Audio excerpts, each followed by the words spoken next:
Good evening, everyone, and welcome back to the midweek message with Liberty Church. And this week it's called The Refiner's Fire. I'm going to be reading from Daniel chapter 3 shortly. Before I do, I'm going to ask two questions. How genuine is your faith? And where do you find the most freedom in your faith? In Daniel chapter 3, starting in verse 16, where I'm going to be reading, talks about three men. These three men met Jesus under very unusual circumstances. These three Israelites are in Babylon, and Babylon is ruled by a king. His name's Nebuchadnezzar. He's very well documented in history. King Nebuchadnezzar ruled Babylon, and it was the known world at the time. He had conquered all the countries around him. He was a superpower of the age. This is about 600 years before Jesus walked the earth. Part of his conquest, he defeated Israel and he sacked Jerusalem, carried off the brightest and the best people that Israel had to offer. The Israelites that were in Babylon, even though they had jobs and they were given position, they were an enslaved race. They were an enslaved nation in Babylon. King Nebuchadnezzar set up a giant gold statue in the province of Babylon where these three men were. And it says that when the music played, there was a decree that went out that every time they heard the flute and the lyre and the harp, that all nations and tongues would bow down and worship this image. And if they didn't, they'd be thrown into a furnace of fire. Brutal stuff. Like the Babylonians were actually famous for burning people alive. We know that the Assyrians were famous for skinning people alive. This was brutality on next level. And so the music played, the flutes played, the harp and the lyre. Everyone bowed down and worshipped this gold image, except these three men. The word came back to King Nebuchadnezzar that three men, these Israelites, didn't worship the image or the gods of Babylon. It said that Nebuchadnezzar went into a rage. He was furious, and he demanded that these three men be presented in front of him. Actually, there's been clay tablets found that names King Nebuchadnezzar. And it says that he was a lover of justice. And these tablets are in the original language, the cuneiform language that the Babylonians used. It says that he upheld law and order. This was a decree. This was law and order. That as soon as you heard the music, you would bow down and worship the golden image. These three men chose God over the image. These three men were presented in front of King Nebuchadnezzar and he said, "Is it so? Is it true?" He said, "You know that when the music plays that you worship the golden image and the gods, and if you don't, you'll be thrown into a fiery furnace." This is what they said. Meshach, Shadrach and Abednego answered and said to the king, "O Nebuchadnezzar, we have no need to answer you in this matter. If that is the case, our God, whom we serve, is able to deliver us from the burning fiery furnace, and he will deliver us from your hand, O king." What faith! What a statement of faith. Two things there. They said God is able. They knew God is the God of the miraculous. They knew God is the God of all flesh, and God says, "Is there anything too hard for me?" They knew the character of God and they submitted to that and they said, "He is able and he will deliver us from your hand, O king." But the next verse there, this is the important bit. They said, "But if not, let it be known to you, O king, that we do not serve your gods, nor will we worship the golden image which you have set up." This statement of faith is a good picture for us in our walk. These three men were being persecuted for failing to bow down to a false image. It was against God's law. It says in Exodus that we aren't to make any or bow down to any carven or graven image. Anything that's made in the likeness of the heavens above or below in the sea, or the likeness of man or anything. You know, worship God and God only. And that's what they held on to. But they weren't just saying God is able and God will deliver us from you, King Nebuchadnezzar. They submitted to the will of God and not their own.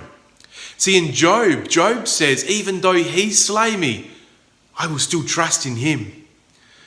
They were resigned and they relented to God's will completely. That was the faith that they exercised.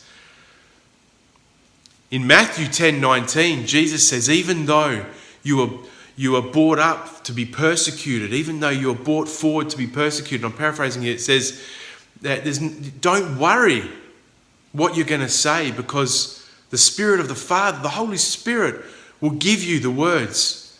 That's what happened to these men. They trusted in God. They stood before this king who had the ability to kill them in a very tragic and gruesome way.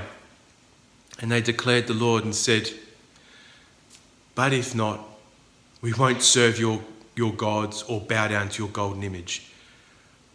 It says here that the expression on King Nebuchadnezzar's face changed and he was furious. He was so enraged. He ordered the furnace to be turned up 7 times hotter than it actually was. He ordered those 3 men to be bound, and he got his mighty men of valor from the army to go and throw them into the fire. It says that it was so hot that those mighty men were burned alive. That's a picture of his anger. King Nebuchadnezzar was so enraged that he literally burned with anger. That furnace was turned up 7 times hotter. This is what happened. It said, and these 3 men, Shadrach, Meshach, and Abednego, fell down bound in the midst of the burning fiery furnace. So these men were thrown into this extreme heat and they were bound. They couldn't move. They were tied up and bound. Then King Nebuchadnezzar was astonished, and he arose in haste and spoke, saying to his counselors, did we not cast 3 men bound into the midst of the fire? And they answered and said to the king, true, O king. Look, he answered, I see 4 men loose, walking in the midst of the fire, and they are not hurt. And the form of the 4th is like the Son of God. What an amazing, miraculous event. These men submitted, they relented completely to the will of God and not man. They completely gave over their lives in faith to God and said, God, you are God. Who am I to question you? It's like what Paul says in Romans. In Romans here, in chapter 9, verse 20, Paul writes, but indeed, O man, who are you to reply against God? Will the thing formed to say to him who formed it, why have you made me like this? Does not the potter have power over the clay, from the same lump to make one vessel for honour and another for dishonour? These men did not question God, they just relented to his will. They exercised their faith. They were thrown into a fire for it. They were willing to die for it, and they still considered that to be deliverance from the king. It's like when we heard about Stephen, who was stoned to death for his faith. He was still delivered. He looked up and the heavens parted and Jesus standing at the right hand of God. He was still delivered, but he relented to God's will. He submitted. They submitted. Stephen submitted. They submitted to God's will. So this brings me back to my question. The genuineness of our faith. And where do you find the most freedom? In your faith, I think this is a perfect picture for us, because those 3 men were part of an enslaved nation. They weren't there of their own free will. Not only that, but they were commanded to worship an image that wasn't theirs, and it was against their belief and against the living God. Nothing really was of their own free will. They exercised their free will and they were given a death sentence for it. So when these men were thrown in bound, the flames burnt off those bindings and they were loosed in the fire. It says afterwards, when Nebuchadnezzar, after he was astonished, he called the men out and they didn't even smell of smoke from the fire. It was amazing. This is where I believe they felt the most freedom in their faith. They're loosed, their bindings were taken off or burnt off, and they were walking with the King of Kings, with the Lord of Lords. This is the closest they had got to Jesus Christ. They were walking with him in the fires and the heat of affliction. And God delivered them. God was able. God did it. And regardless of whether that miraculous event happened or not, they were still willing to relent to God's will in their lives. This is where our walk should be. What are we willing to do for our faith? How much are we willing to relent to God's will in our lives? How much are we going to submit to God?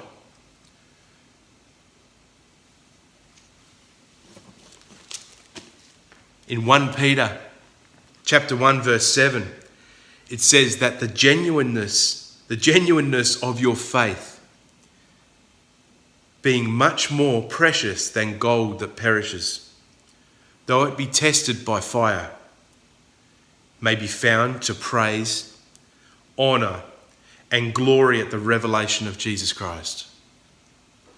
That 90-foot statue that was out in that courtyard that they failed to bow down to, and they got a death sentence for it by being obedient and exercising their faith, that perished.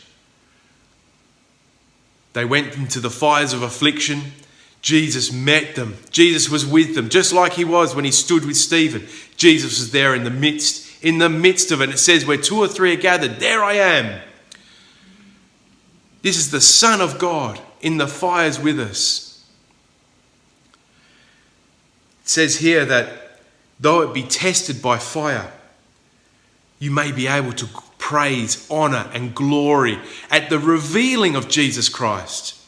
So when those 3 men went into the fire and the fire burnt off nothing else but the bindings and it loosed them, Jesus was in the midst with them. You can't tell me that they weren't praising, honouring and glorifying when Jesus Christ, when he was revealed to them in the flames. This is where these 3 men felt the most freedom. This is where they experienced the most freedom. This is when they were closest with Jesus Christ. This was the test of the genuineness of their faith. They exercised it. God met them. When we give over to the will of God in our lives, he always meets us. Regardless of the outcome, we will be delivered. And we have a life in the next. And we have an assurance and a hope in Jesus Christ. Everything will perish, even gold. Gold will perish, but our faith doesn't perish until we get to heaven and we have no need of it anymore. Our faith in Jesus Christ. You know, we heard Pastor Patrick on the weekend talk about the armour of God. You know, fit your feet with the readiness that comes with the gospel and gird your waist with the belt of truth. A chest, breastplate of righteousness, a helmet of salvation. Sword of the Spirit, which is the word of God. A shield of faith to extinguish every flaming arrow from the evil one. They exercised their faith and it shielded them. They had a shield of faith around them. They relented to God and they gave over to him. And they said, the formed shouldn't say to the one who formed them, why did you form me like this? They just gave over to God's will in their life. When you do that in your faith, when you do that with your faith, it is for our good and it will glorify God.